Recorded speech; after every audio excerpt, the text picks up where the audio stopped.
Vamos orar ao Senhor mais uma vez, depois nós daremos continuidade à exposição da Escritura. Obrigado, Senhor, pelo privilégio que o Senhor nos permite, nos concede de estudarmos a Tua Palavra e buscarmos na Tua Palavra orientação, entendimento, e conhecendo assim a Tua vontade, que é sábia, perfeita, agradável. Ajuda-nos por meio do entendimento da Tua santa verdade, pelo auxílio do Espírito Santo, iluminando a nossa mente e o nosso coração, para podermos de fato compreender a glória do Teu Evangelho. Em nome de Jesus nós oramos. Amém. Alguns aspectos, irmãos, são importantes nós frisarmos aqui enquanto nós damos início à nossa exposição. É o fato, claro, de que na nossa vida cristã, na nossa vida como crente nesse mundo, nós nos deparamos com realidades que são, podemos chamar assim, demoradas, né, dentro de um processo de luta, de conflito, e que naturalmente nesse processo de espera de alguma coisa que aparentemente se atrasa em acontecer, você vai ouvir, por exemplo, nas palavras do salmista, né, ele vai dizer, dessa maneira ele descreve com entendimento, ele afirma isso, ele diz: já é tempo, verso 126, já é tempo, Senhor, para intervires. É um sentimento, não é, de que já se esperou algum tempo, já se passou pelas fases, não é? E parece que a coisa não caminha. E como é que eu lido quando eu estou diante de uma circunstância dessa? Onde eu ponho a minha esperança? Qual é exatamente a maneira de eu compreender a vontade de Deus nessas horas? Quando um sofrimento ou uma dificuldade, ela se alonga, ela se estende, e ela lida com a angústia mais profunda do meu coração, a ponto de eu dizer: já é tempo, Senhor, para intervires, pois a Tua lei está sendo violada. Não é? Qual é a razão dessa expressão e por que se pede algo tão próximo e tão profundo e tão íntimo quanto isso aqui? Por isso que nessa sessão que vai do 121 ao 128, você vai encontrar uma luta que é comum à vida cristã e descrita em vários lugares da Bíblia. Por exemplo, porque, não é, como é que eu me coloco quando eu vivo numa época onde os homens rejeitam a verdade de modo tão claro, onde a lei de Deus é escarnecida e abandonada? Como é a minha postura, como é a minha vida, como eu vivo numa sociedade dessa, não é? Onde por muito tempo você vê as pessoas blasfemando contra o Senhor, blasfemando da sua lei, e parece que nada de fato tem acontecido. Qual deve ser minha postura aqui, né? No início, no verso 121, por favor, leia para mim a primeira parte do 121.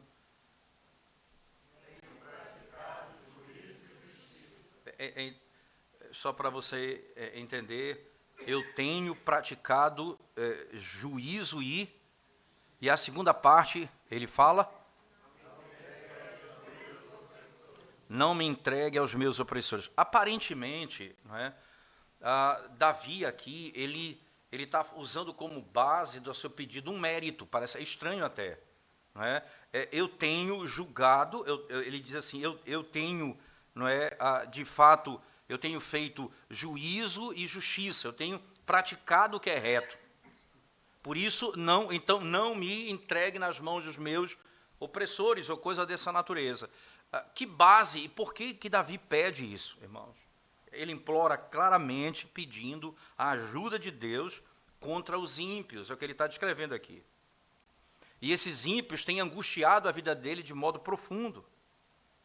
Mas ele pede de tal maneira no Salmo, não é, que ele chega a descrever dessa maneira, dizendo assim: ora, O que eu recebo deles não é merecido. O que eu recebo da parte deles não é aquilo que tem sido a minha prática, porque eu tenho feito o que é reto e o que é justo. Eu tenho andado de conformidade com os preceitos. O que eles me entregam, o que eles me fazem sofrer, não condiz com um modo de vida que eu tenho. Não é? E é interessante, irmãos, ele não está aqui questionando o que Deus está permitindo ele passar. Ele está questionando aqui, ele está falando com Deus o que os inimigos têm feito ele passar. E então, ele coloca isso dessa forma. Ele julga dessa forma. Né? Outra coisa interessante, é como se nós tivéssemos dito o seguinte, irmãos, né? Senhor, venha nos socorrer. Venha ver o que está acontecendo comigo. E quando você diz isso, veja, irmãos, você chama a Deus como um juiz para julgar uma causa dessa, Davi tem a sua consciência pura diante de Deus. Ele tem a consciência pura diante de Deus. Ele não está ali cheio de culpa. Não que ele não entenda que é pecador, nem que é fraco, não é nada disso que está em jogo aqui. Mas ele chama Deus, ele diz, a minha consciência é tranquila diante de Deus. É exatamente isso, né? E o Senhor promete isso em muitos lugares da Bíblia, irmãos. Ele promete que ele ajudaria, ia socorrer, ele ia socorrer os que foram afligidos e oprimidos injustamente. Então, eu tenho feito o que é certo e tenho sofrido nas mãos dos meus inimigos. Eu estou sofrendo injustamente pelas mãos dele. Socorre-me, Senhor. Socorre-me, socorre-me. Ajuda-me. A declaração, não é? A declaração de que ele tinha feito juízo, a declaração de que ele tinha agido com justiça, não era aquilo que os ímpios praticavam. Eu ando de modo contrário ao ensino dos ímpios. Porque se eles estão me fazendo, eles estão praticando injustiça contra mim. Se eles estão agindo com impiedade contra mim, eu não tenho feito isso com eles. A minha maneira de agir não tem sido essa. Eu não tenho julgado como eles me julgam. E esse é o grande ponto.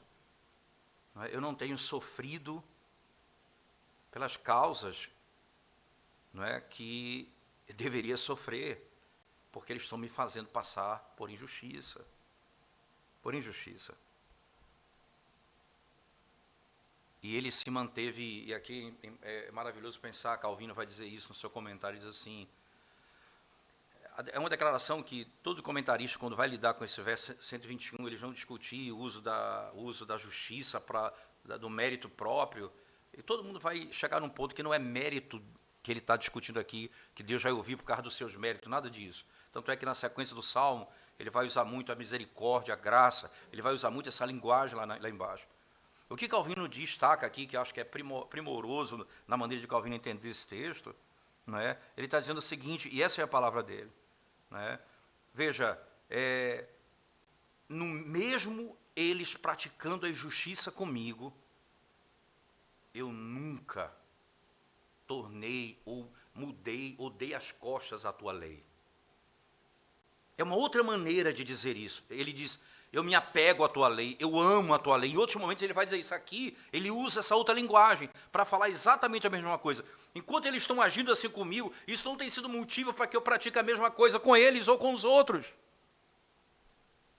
Eu tenho feito o que é reto, o que é justo. Então eu peço ao Senhor, Senhor, livra-me. Não é? Ele não espera isso das mãos dele, ele espera isso, o socorro do Senhor, que é justo. E tudo aquilo que era público, e tudo aquilo que era reto, tudo aquilo que deveria ser feito, ele fazia. Nada era contrário à lei de Deus. Essa deve ser a postura, né? Eu sou afligido por causa da verdade. Eu não devo abandonar a verdade porque eu sou afligido. Eu peço a Deus que me socorra, que me ajude, mas não que eu mude a minha postura por causa do mal que está acontecendo comigo, sendo eu fiel às Escrituras. E aí vem o 122, que ele entra com uma linguagem bem interessante, que é uma tradução bem interessante, bem discutida, por sinal, mas é talvez a melhor tradução que a gente tenha, do 122, leia para mim, por favor.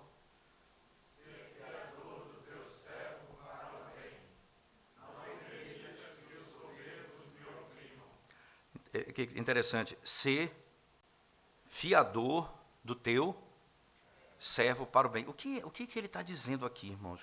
Primeiro, a palavra fiador, né?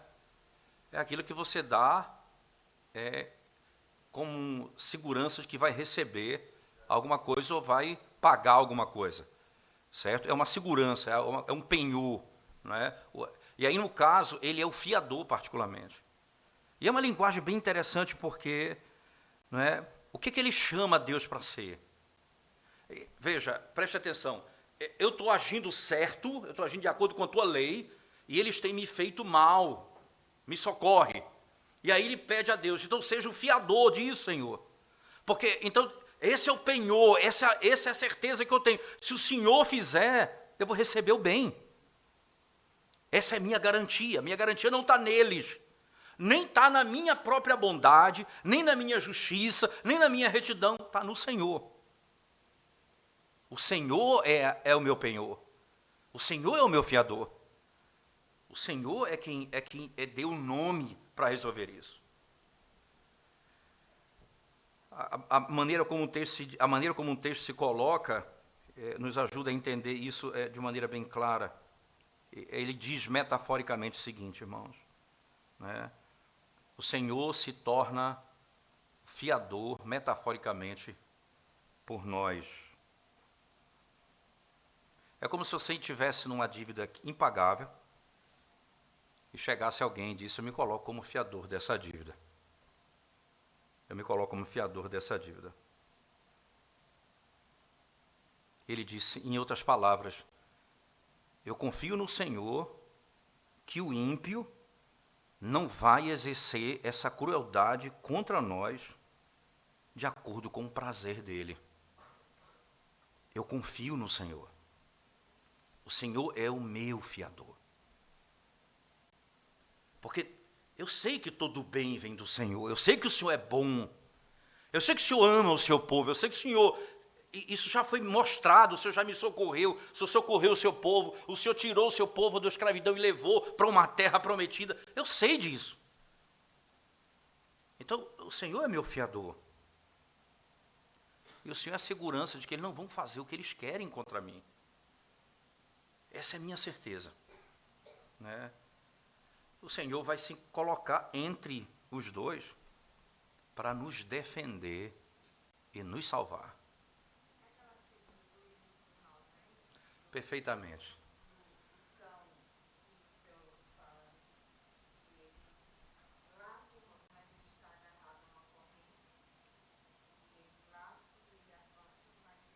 Mas aí há um impedimento. Né? Com essas palavras, irmãos, a gente pode dizer o seguinte, que o salmista, ele declara o seguinte, ele estava em perigo tão profundo, e não tinha nada que ele pudesse esperar além do socorro de Deus. Ele não tinha mais nada a quem esperar. Eu só podia esperar pelo socorro de Deus. Essa é a esperança, a expectativa dele. O Senhor é o meu socorro. O Senhor é o meu fiador. O Senhor não vai permitir que os meus inimigos exerçam mal ao seu bel prazer. Eles não vão fazer o que querem comigo. Né? Eles não vão fazer. É interessante que, tanto no 121 como no 122, é um tipo de uma oração, que claramente aqui é um pedido de socorro a Deus mesmo. E, mais uma vez, ele não apela para a sua justiça, ele pede a Deus que seja o fiador dele.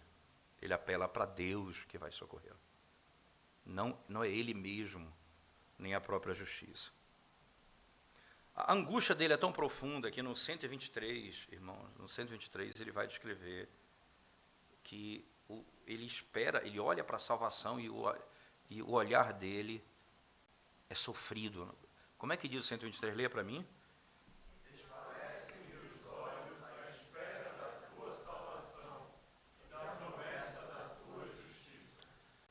Preste atenção, irmãos, como que a esperança dele está em Deus. Veja só. Senhor, seja fiador e não permita que o mal que eles querem fazer seja realizado contra mim.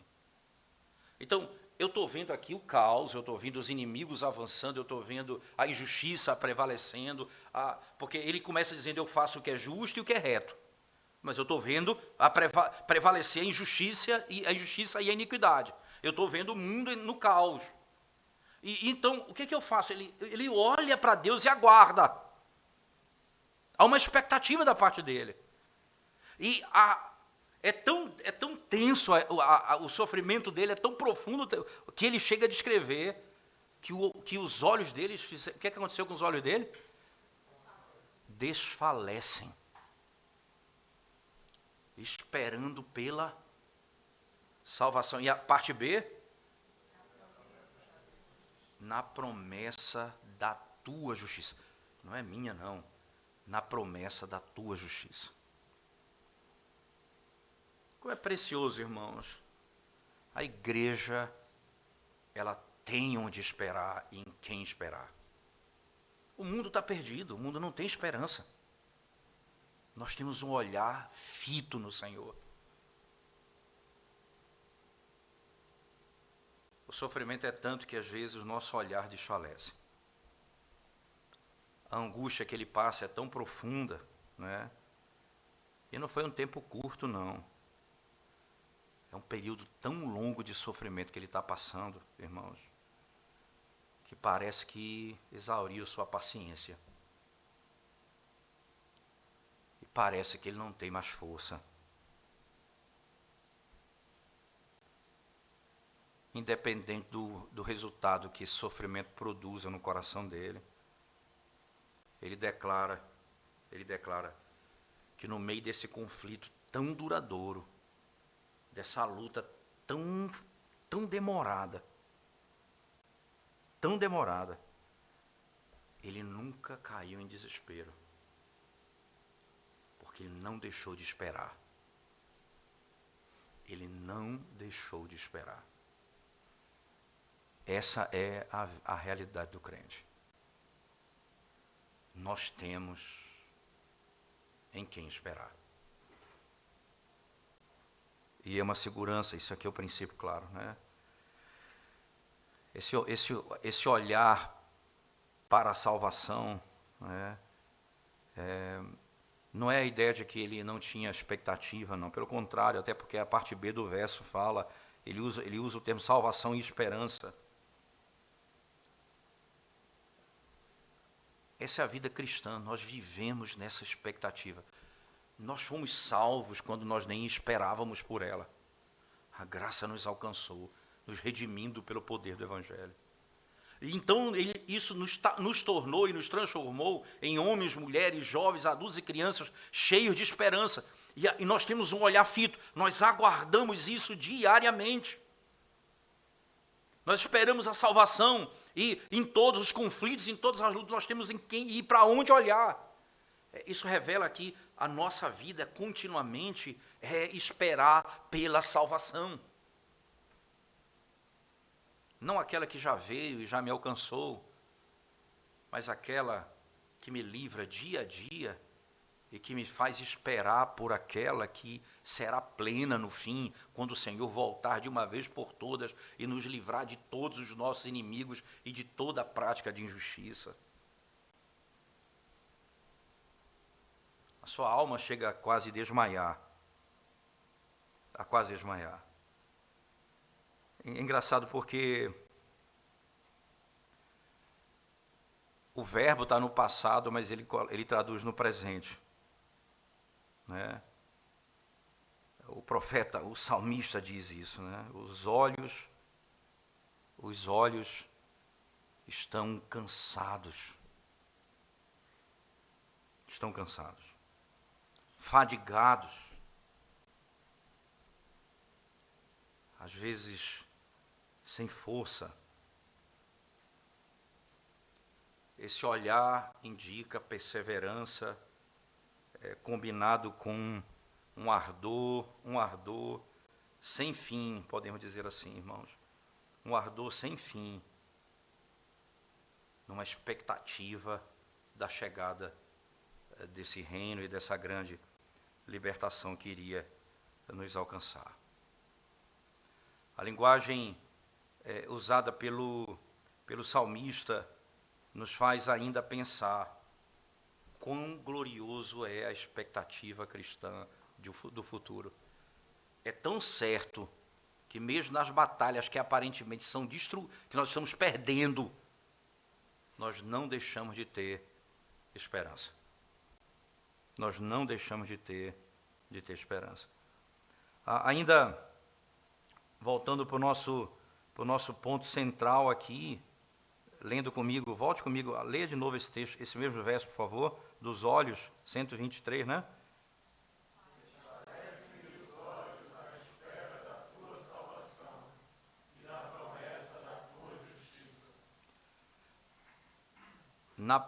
E é engraçado, na promessa da tua justiça.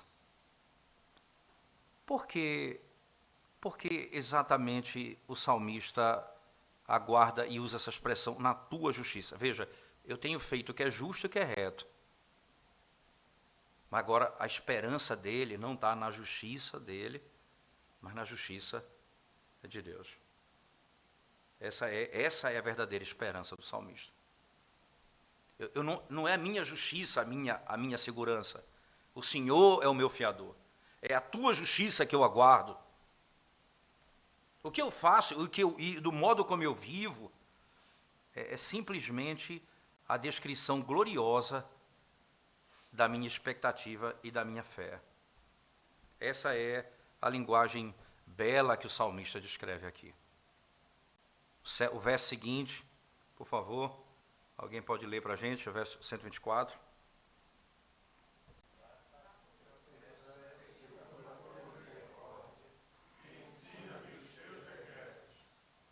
Trata o teu servo segundo a tua misericórdia. Veja que coisa, irmãos. Em nenhum momento o salmista aqui chega a dizer: trata-me segundo a minha justiça ou a minha obediência. Trata-me segundo a tua misericórdia.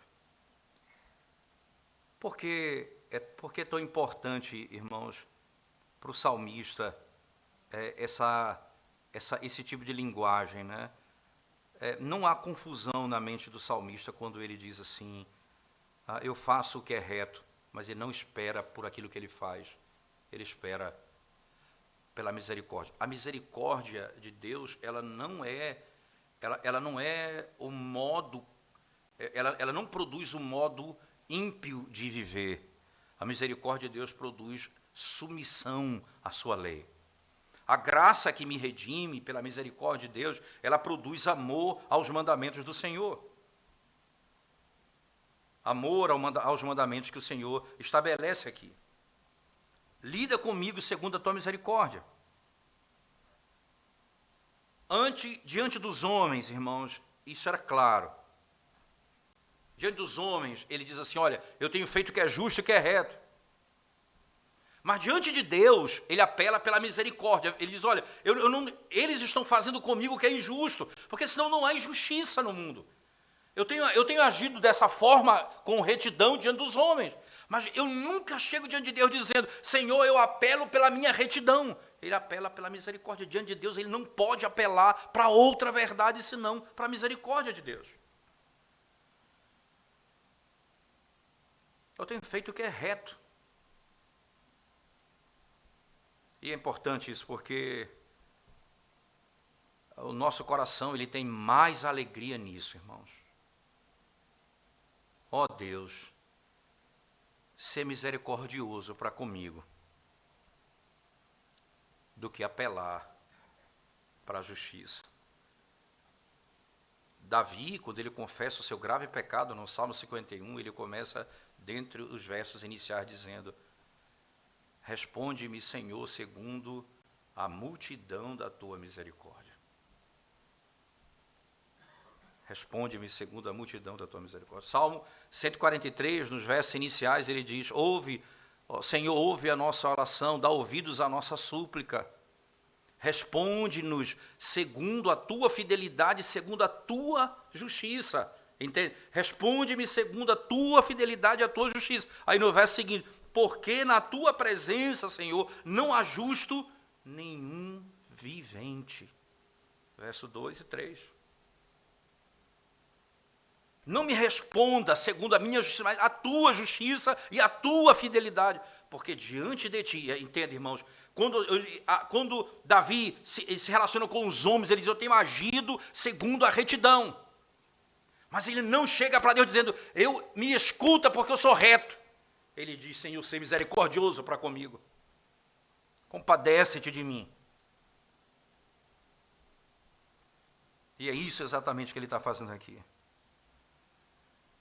E o Senhor vai livrá-lo daqueles que o oprimiam. O mestre e o Senhor mostra misericórdia ao servo,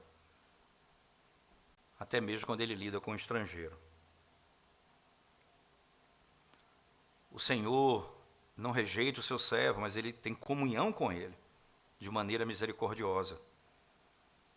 Ele diz: ensina-me os teus estatutos. Ensina-me os teus estatutos. Só tem uma maneira de Deus tratar conosco redentivamente: se Ele for misericordioso para conosco. Nós podemos esperar que o nosso Senhor nos ensine como devemos viver, as ordens que Ele estabeleceu, para o modo como devemos viver. Mas não tem valor nenhum se Ele não nos ensinar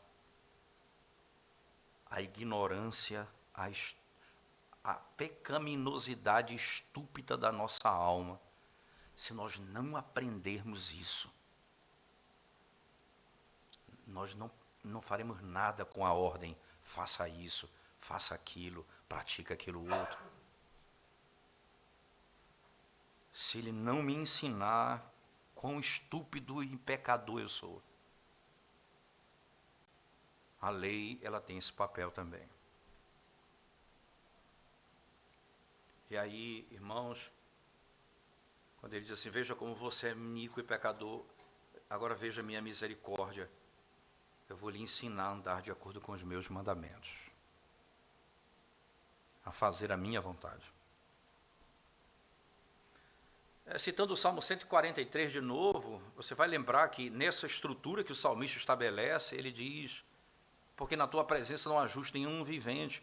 Aí na sequência do texto ele vai e afirma, não é? Dá-te pressa em socorrer-me, Senhor. Ele vai e diz: olha, o inimigo tem perseguido a minha alma, tem me lançado por terra, tem me feito habitar nas trevas como os que morreram há muito. Dá-te pressa em socorrer-me, Senhor. E aí ele começa a dizer a expectativa dele: eu espero por tua misericórdia, eu aguardo ouvir da tua graça. Aí lá embaixo, o último versículo do Salmo 143, ele diz: eu sou teu servo. Faz isso, Senhor, porque eu sou teu servo. Você entende? Aqui, o dizer eu sou teu servo não é arrogância, é a declaração. O que eu faço, Senhor? Eu ando em retidão porque essa é a tua lei. Segundo, eu espero na tua misericórdia e aguardo a tua justiça. O que eu quero fazer é a tua vontade. Aí o verso 125, eu sou o quê? Eu sou teu servo. Como o Salmo 143 termina também, o último verso: eu sou teu servo. Nós nos deleitamos de maneira gloriosa em saber que nós somos filhos de Deus. Nós não vamos nos deleitar menos sabendo que somos seus servos. Como foi que o Filho de Deus, o primogênito, qual foi a forma que ele assumiu, irmãos? De servo. Ele foi que ele cumpriu o trabalho de servo na totalidade. Nós somos imitadores de Cristo, nós somos servos. Se o Filho primogênito, se o unigênito Filho de Deus tomou a forma de servo e cumpriu o trabalho de um servo, que honra, há honra maior para os filhos mais novos do que serem chamados de servos?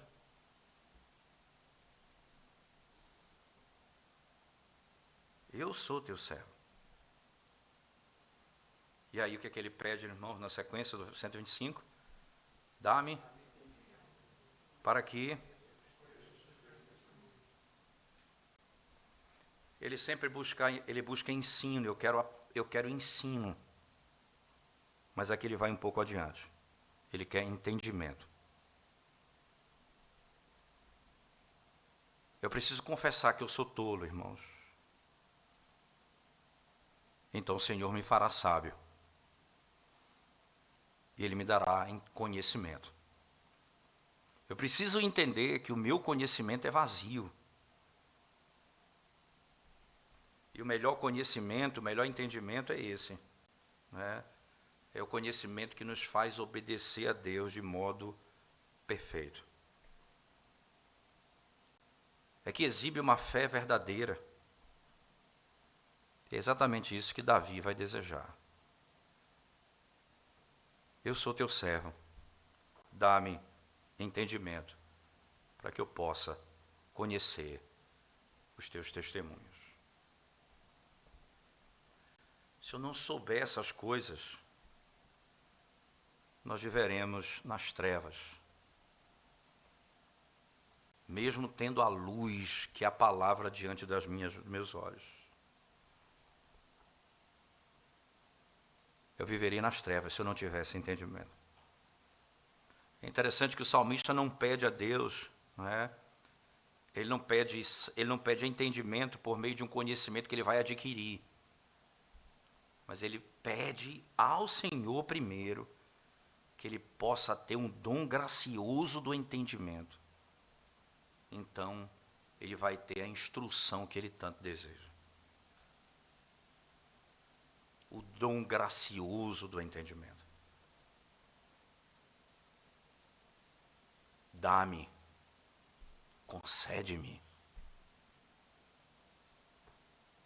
Eu não tenho como adquirir sozinho. Se o Senhor não me der, eu não consigo compreender. Tudo que nós sabemos, irmãos, antes de termos entendimento, não é, pode nos levar à vaidade simplesmente. É por isso que você sabe muita coisa, mas quando você não tem entendimento, esse conhecimento, esse saber, te leva à vaidade, a uma vida estúpida. Mas se primeiro houver entendimento, pelo menos de coração, então o conhecimento que enriquece a alma, esse conhecimento que não traz sofrimento nem angústia, estará lá.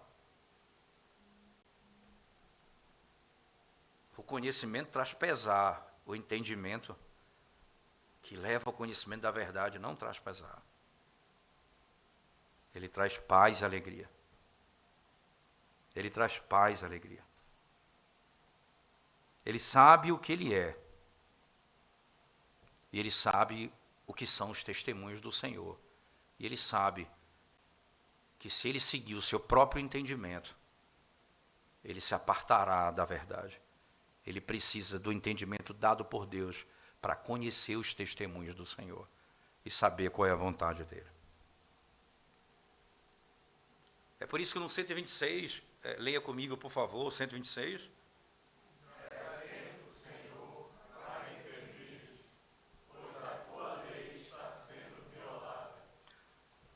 Que coisa fantástica isso aqui. Ele era um servo e ele sabia que era tempo de trabalhar, de fazer a vontade de Deus, mas sendo oprimido pelos homens ímpios, de comportamento ímpio, ele imaginou e disse: a mão do Senhor precisa agir. E ele pede ao Senhor que haja contra a obra do mal.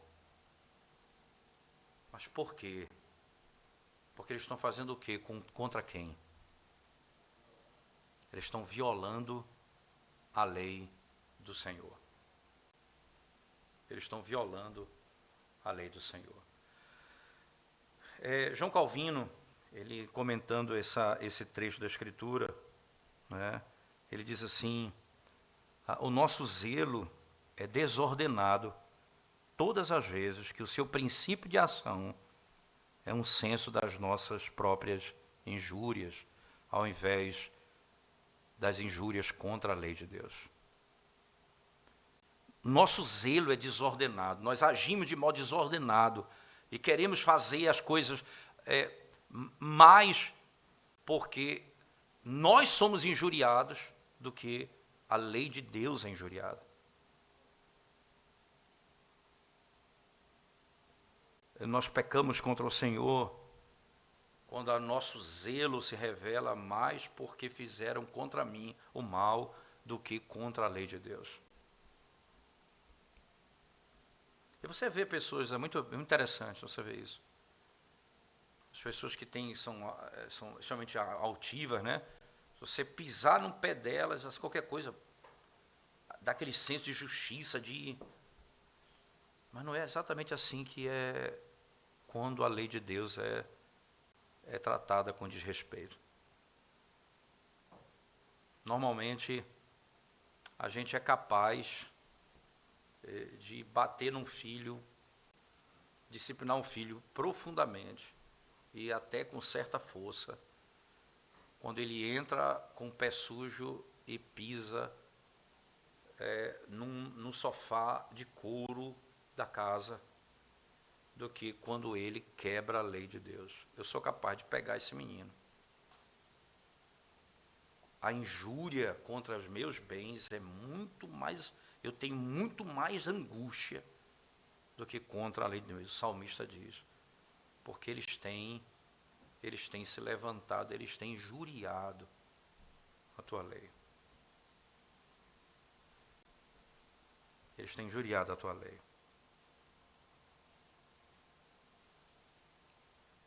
Os santos, irmãos, diz Charles Spurgeon, diz o seguinte, ele diz, os santos, eles buscam a presença e o poder do seu Deus. Eles aguardam o Pentecoste com todas as maravilhas, para que possa revelar a energia de Deus,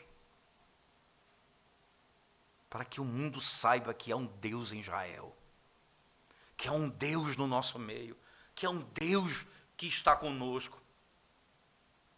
Desperta, Senhor, levanta-te, Senhor.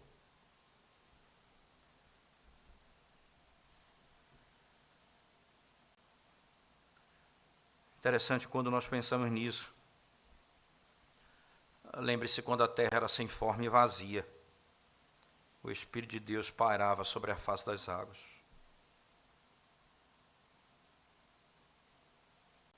Quando a lei de Deus é desrespeitada, como nos nossos dias, é como se estivéssemos no caos.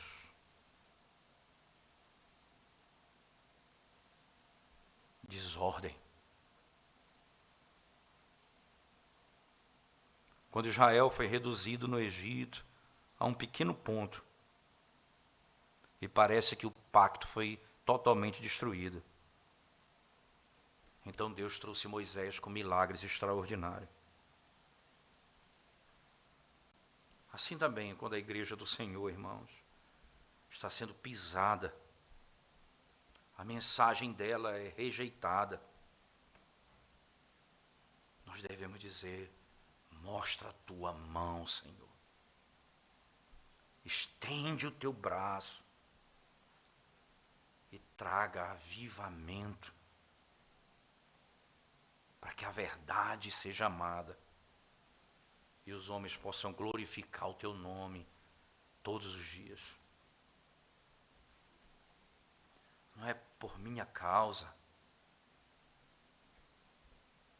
é para a glória de Deus, é para a glória de Deus, é em nome do Senhor, é É a lei do Senhor, é a honra do Senhor, não a minha que está em jogo.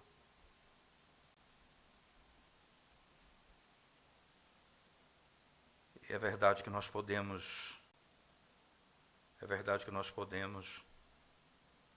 não ver isso acontecer, mas o salmista,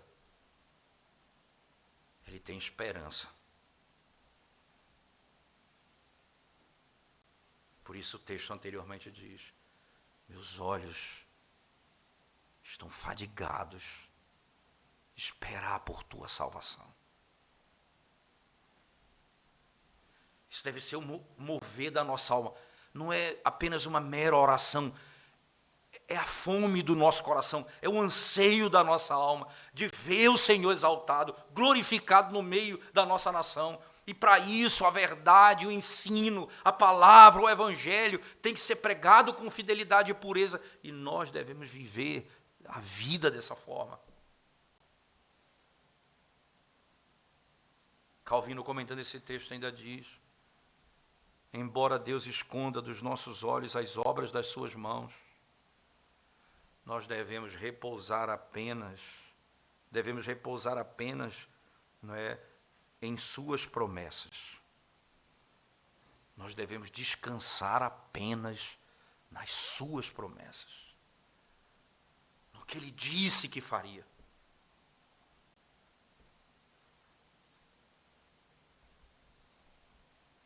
É tempo do Senhor, verso 127, penúltimo verso, leia comigo. Não os teus mandamentos mais do que o ouro, mais do que o ouro refinado. É tempo, irmãos, como o salmista diz, é tempo de Deus trabalhar. Então era tempo de Davi amar. Charles Spurgeon diz. Enquanto ele diz, é tempo do Senhor trabalhar. Qual é o meu trabalho? É amar a sua lei, é amar os seus mandamentos, é amar a sua igreja, é amar a verdade, é amar ao Senhor. Enquanto isso é tempo do Senhor trabalhar, é tempo de eu amar ao Senhor. Ao invés de serem tomados pelo exemplo dos homens maus, e eles fazem injúria, calúnia contra as Escrituras, não. Enquanto eles estão vivendo dessa forma, nós não. Quanto mais ela é caluniada, mais eu a amo. Quanto mais ela é rejeitada, mais eu me apego a ela.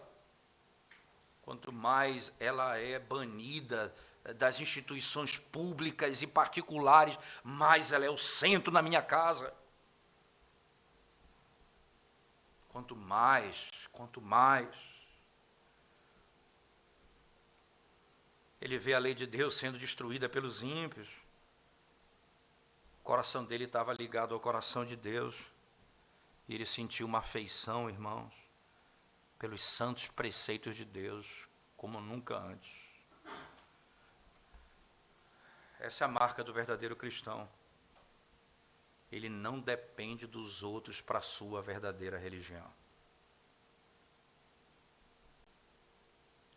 Ele bebe água, ele mesmo, do poço da salvação. Ele não depende da prática dos outros. Ele não depende dos costumes dos outros. Ele não depende da maioria. Ele depende de Deus.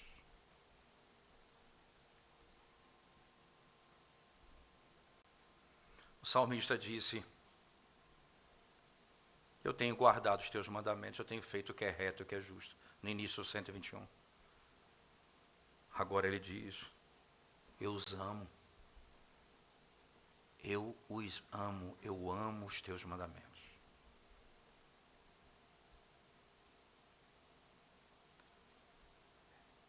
E ele chega a dizer, como mel, ele é doce, não é amargo. Ele é saboroso para mim. Enquanto o mundo cospe na palavra, rasga a palavra, eu a devoro como quem toma um mel. é doce ao meu paladar.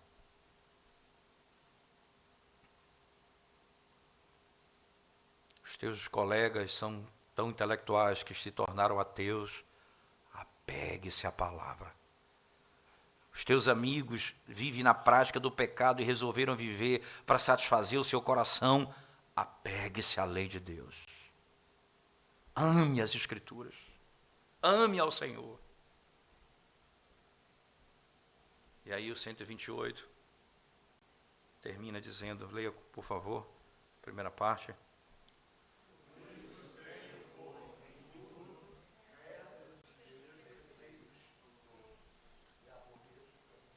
E aborreço o caminho da falsidade. Os ímpios, irmãos, eles olham os preceitos do Senhor e dizem a falta, a erro, a pecado, a iniquidade, a prática errada nesse ensinamento. Davi estava certo de uma coisa. Eu estimo os preceitos do Senhor no que diz respeito a todas as coisas como sendo certo. Veja só, irmãos, não é acerca de algumas coisas, não. Acerca de todas as coisas como sendo certo. Calvino, comentando esse texto, diz, é por isso que a parte B do verso diz, o que é que eu faço com o resto? Na parte B desse verso, não está aqui, mas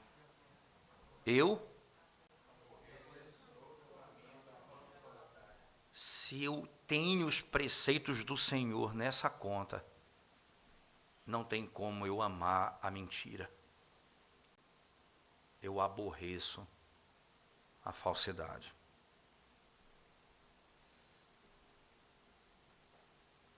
A censura do ímpio, irmãos, é um certificado de mérito. E nós podemos ter certeza disso. O que eles abominam, nós podemos ardentemente admirar. Nós vamos ouvir o que disse o próprio Moisés, dizendo a Israel em Deuteronômio 4, quando ele diz lá, não há povo tão sábio quanto o povo de Deus, por causa das suas leis, estatutos e preceitos. Não há povo mais sábio. Eu estimo a palavra de Deus como sendo perfeito e justo em todas as coisas. Amor e ódio estão intimamente ligados. O comentarista disse, o homem impiedoso, ele é um bom e um péssimo amante. O homem impiedoso, ele ama de modo bom e de modo ruim. Ele ama e odeia. Ele não tem só como amar, ele não tem só como odiar. Porque se eu amo a verdade, eu odeio a falsidade. Não tem como amar a verdade e ter misericórdia e se apegar com a mentira. É por isso que a vaidade, que a falsidade é colocado imediatamente após a declaração de que ele tem a verdade de Deus em alta conta.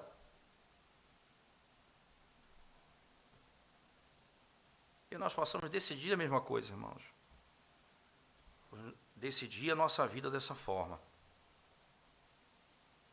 Nós vamos dizer, todos os teus testemunhos são todos justos. Eu abomino a mentira e a falsidade. Eu odeio. O sofrimento é longo de Davi, mas em nenhum momento ele usou o sofrimento prolongado para justificar práticas iníquas. Pelo contrário, ele se firmava ainda mais na palavra. E no fim ele declara, todos os teus testemunhos são retos. Não são alguns, não. Todos eles são retos. Quanto mais o inimigo agia. Quanto mais o mal se espalhava, mais ele fincava os seus olhos na lei do Senhor. Não tem outra maneira de enxergarmos o mundo corretamente, se não for por meio das Escrituras Sagradas. E não há maneira de viver nesse mundo sem ter esperança correta revelada nas Escrituras Sagradas. Porque quando as coisas se prolongam e são difíceis, elas vão esvaindo com o tempo. Se não tivermos os nossos olhos fitos nessa salvação e nessa esperança que está revelada na lei e na palavra, nós não teremos como sobreviver e sair intacto desse mundo tão mau e tão perverso. Só assim um crente sobrevive a um mundo que odeia a lei, que odeia Deus e que odeia o povo de Deus. É só assim que nós seremos preservados. Se amarmos ao Senhor, se amarmos a sua lei e se amarmos a sua igreja. Sem dúvida, o Senhor nos guardará em todo o caminho.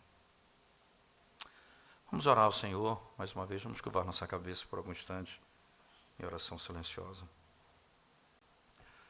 Nós damos graças, Senhor, pelo privilégio de podermos meditar nos Teus preceitos e ensinos.